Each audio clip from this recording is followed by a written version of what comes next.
శ్రీకృష్ణుని పుట్టుక ఒక అద్భుతం అని చెప్తారు. అసలు ఈ జన్మాష్టమికి శ్రీకృష్ణుడి పుట్టుకకి ఉన్న సంబంధం ఏంటి? కృష్ణుడు 4 చేతులతో చతుర్భుజంతో నవ్వుతూ కిరీటంతో శంఖ చక్ర గదా పద్మములతో కౌస్తుభంతో వనమాలతో పీతాంబరంతో పుట్టాడు స్వామి. వింటుంటేనే ఎలానో ఉంది. భగవానుడు అవతరిస్తారు.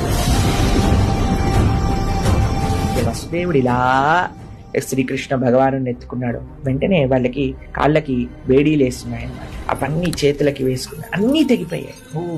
ఎంత క్రూరమైన భటులు ఉండేవాళ్ళు, వాళ్ళందరూ నిద్రపోయి.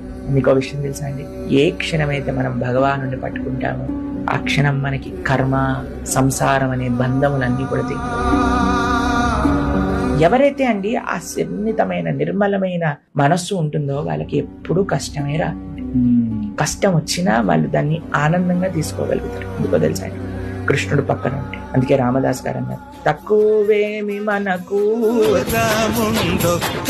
కొంతమంది మూర్ఖులు వాదిస్తూ ఉంటారు కదా బయట నుంచి, విగ్రహారాధన.